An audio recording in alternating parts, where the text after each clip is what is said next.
창세기 15장이 끝났고요. 이제 16장 들어가겠습니다.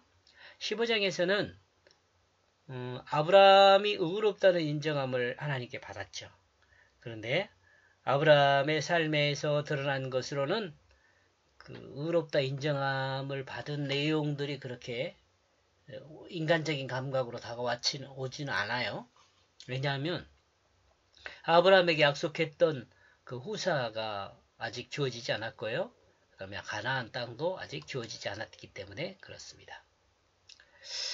16장 1절에서 3절요. 1절. 그리고 아브라함의 아내 사레는 해산하는 일이 없었다. 그리고 그녀에겐 애굽 여인인 한 여종이 있다. 그녀의 그 이름은 하갈이다. 존귀한 아버지의 아내는 지배자이다. 지배하는 자는 이때까지 해산한 경험이 없다. 그렇지만 지배자에겐 여종이 있었다. 그리고 그 이름은 도망간이다. 도망가다이다. 하나님은 아브라함에게 씨를 준다고 했습니다. 그리고 땅을 준다고 했습니다. 이는 하나님이 아브라함에게 준 두 가지 큰 약속입니다. 그리고 씨는 이삭만을 이야기하고 땅은 가나안만을 이야기하는 것입니다. 하나님이 생각할 때는요. 근데 아브라함과 사례가 생각할 때는 다른 거예요. 아브라함은 가장 기쁜 일은 후사와 땅입니다. 가장 자신에게 기쁨을 주는 것은 후사와 땅이죠. 하나님은 이 소식을 아브라함에게 약속으로 주셨습니다. 아브라함이 가장 기쁜 건 약속이죠. 또 아브라함의 땅은 사레입니다. 그리고 하나님의 땅을 준다는 이 약속의 말 속에는 사레가 출산할 것임을 암시하고 있습니다. 땅을 준다는 것과 씨를 준다는 것은 같은 이야기입니다. 씨가 없으면 땅은 의미가 없습니다. 그러나 씨가 있다면 땅이 필요하죠.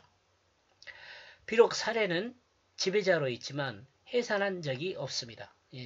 자녀를 출산한 적이 없어요. 임신한 적도 없죠.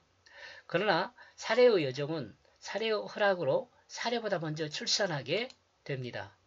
여종 하갈의 출산으로 지배자는 어려움을 당합니다.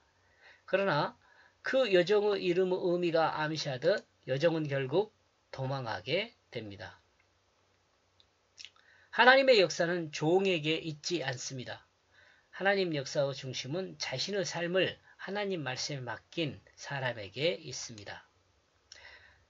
여기서 종에게 있다는 것은 지금 종이라는 개념보다는 여종 하갈을 말하는 것입니다. 사례는 불임입니다. 창세기 11장 30절에 불임이라고 나와 있습니다.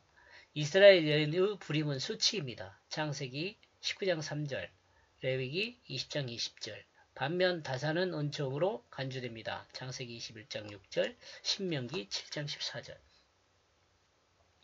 하나님이 아브라함에게 후사를 준다는 것과 땅을 준다는 것은 사례의 불임과 사례가 이삭 출산이 서로를 잘 보완하여 하나님의 뜻을 이해하게 합니다. 그러니까 병행적 이야기다 이렇게 이야기를 했어요. 두 이야기가 땅을 준다는 이야기와 후사를 준다는 이야기가 같이 이렇게 가고 있죠. 2절. 그러므로 사례는 아브라함을 향하여 말하고 있다. 제발 봐라. 여호와는 내가 잉태하는 것을 억제하고 있다. 제발 바라건대 나의 계집종을 향하여 들어가라. 어쩌면 내가 그녀로 인하여 자녀를 얻게 될 수 있다. 이리하여 아브라함은 사례의 말을 들었다. 사례는 아브라함을 지배했습니다. 이렇게 생각합니다. 왜냐하면 아브라함이 사례 말을 잘 듣잖아요. 그래도. 밖으로 드러나는 것은 아브라함이 사례를 지배하는 것 같이 생각될 수 있지만 사례와 아브라함의 관계에서는 사례가 아브라함을 지배하고 있는 것 같이 드러납니다. 제가 생각할 때 그런 거예요. 이건 진짜는 어쩐지 몰라요. 그런데 지금 이렇게 사례가 이렇게 강력하게 이야기하고 있는 것은 아마 그런 점이 있지 않나 이렇게 생각을 합니다. 어떤 사람은 이 내용이 아브라함의 육체를 따르는 정욕으로 사례의 말을 들었다는 생각으로 정리한 사람도 있을 수 있습니다. 그러나 최소한 25년을 같이 살면서 아브라함의 행동은 그의 아내 사례의 안에 있음을 생각하게 합니다.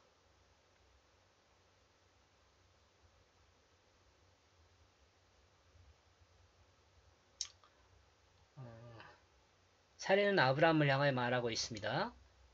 하나님의 역사를 알지 못하느냐. 하나님은 내 잉태함을 억제하고 있다. 그런데 당신은 후사에 대한 기대로 하나님을 의지하고 있다. 지금 사례가 아브라함을 보고 이해한 모습이죠. 아브라함을 보고 이해한 모습.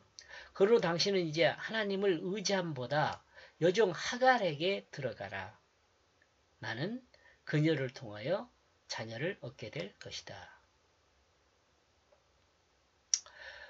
어쩌면 유혹은 늘 이와 같은 것이라 할 수 있습니다. 사실과 거짓을 혼합하여 두고 사실을 더 크게 보게 만듭니다. 그리고 거짓을 볼 수 없게 만듭니다.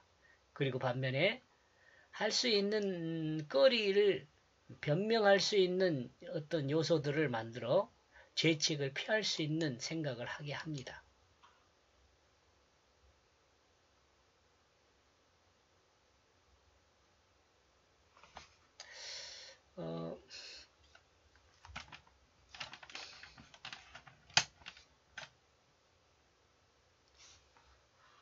예수 믿는 사람도 이런 부분을 좀 생각을 해야 돼요.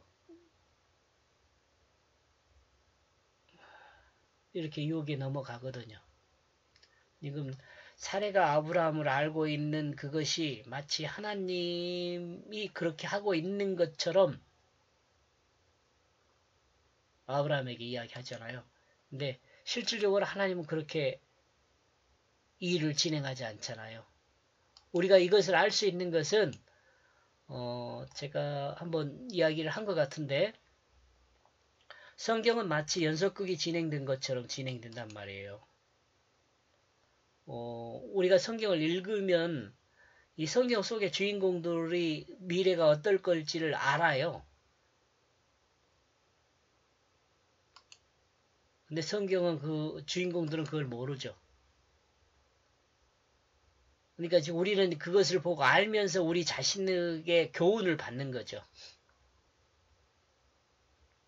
3절 이리하여 아브라함의 아내 사례는 취하였다. 아브라함의 아내 사례는 취하였다. 그 여종 애굽 여인 하갈을.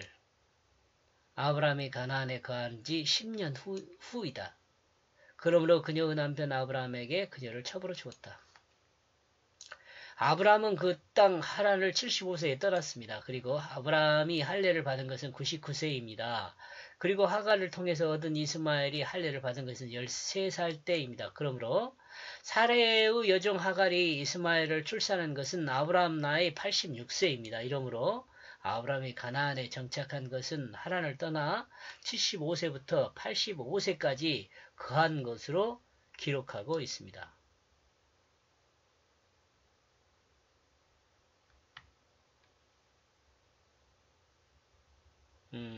여기서 애굽으로 내려간 것도 포함이 돼야겠죠. 이 속에.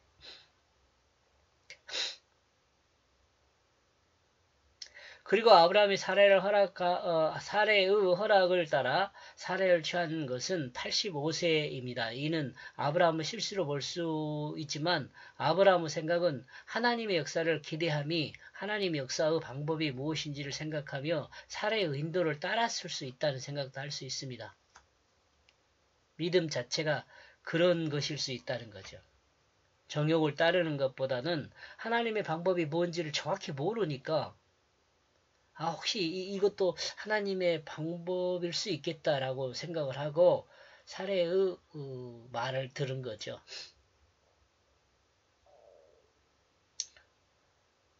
이는 아브라함 말을 들은 거예요.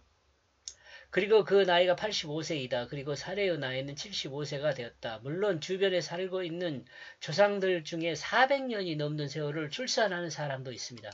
그러나 아브라함은 아직 후사가 없습니다. 그러므로 사레의 말을 따라 아브라함이 하나님의 역사를 기대함으로 하갈에게 들어간 것으로 이해할 수 있습니다. 사라가 아브라함에게 말했던 것과 같이 하나님이 사레의 잉태를 억제하고 있는 것이라면 아브라함에게 후사를 주는 것은 사라를 통해서 줄 것이 아니라 다른 방법이 있을 수 있다는 생각을 했을 수 있다는 거죠. 아브라함이. 그 방법 중 하나가 사레의 종 하갈을 통해서 후사를 얻는 것일 수 있었다는 생각을 한 거죠. 누가요? 아브라함이.